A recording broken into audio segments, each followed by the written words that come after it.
మన గుంతకల్లు న్యూస్ కి స్వాగతం. జై హింద్ అందరికి. ఈ రోజు ముఖ్యంగా బైక్ ర్యాలీ ఒకటి నిర్వహించడం జరిగింది గుంతకల్ డివిజన్ లో ఆర్పీఎఫ్ తరపున. గుంతకల్ పట్టణ ప్రజలందరిలో దేశభక్తి క్రియేట్ చేయడానికి హర్ ఘర్ తిరంగా, ప్రతి ఇంటి మీద జాతీయ జెండా ఎగరేయాల్సిందిగా, రేపు ఆగస్టు 15కి జాతీయ జెండా ప్రతి ఇంట్లో ఎగరేయాల్సిందిగా ప్రజలందరికీ తెలియజేయాలని చెప్పేసి బైక్ ర్యాలీ చేయడం జరిగింది. అదేవిధంగా స్వచ్ఛ భారత్ ని పాటించాలి, అందరూ పరిశుభ్రంగా గుంతకల్ పట్టణాన్ని ఉంచుకోవాలని, అందరూ స్వచ్ఛ భారత్ కోసం కృషి చేయాలని ఈ ర్యాలీ చేయడం జరిగింది.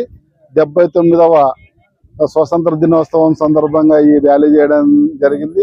ఈ విధంగా మల్టిపుల్ ఆప్షన్స్ ని దృష్టిలో పెట్టుకొని bike rally Guntakal DRM office నుంచి బయలుదేరి గాంధీ చౌక్ వచ్చి అక్కడ మహాత్మా గాంధీ గారికి పూలదండతో సత్కరించి, అక్కడి నుంచి వెళ్లి కొత్త బస్టాండ్ దగ్గర ఉన్న భగత్ సింగ్ విగ్రహానికి పూలమాలతో సత్కరించి, అక్కడ నుంచి బీరప్ప సర్కిల్ వెళ్ళి, అక్కడ నుంచి హనుమాన్ సర్కిల్ ద్వారా ఆలూరు రోడ్ మీదుగా ట్రావెలర్స్ బంగ్లా దగ్గరకు వచ్చి అక్కడ నుంచి గుంతకల్ రైల్వే స్టేషన్ చేరుకోవడం జరిగింది. ఈ కార్యక్రమంలో డిఆర్ఎం గారు మరియు అందరు బ్రాంచ్ ఆఫీసర్స్, మా డిఎస్సి గారు, ఆర్పిఎఫ్ దళ సభ్యులందరూ, పర్సనల్ బ్రాంచ్ నుంచి అన్ని బ్రాంచ్ నుంచి రైల్వే ఎంప్లాయీస్ పాల్గొనడం జరిగింది. ఈ బైక్ ర్యాలీని దిగ్విజయంగా పూర్తి చేయడం జరిగింది.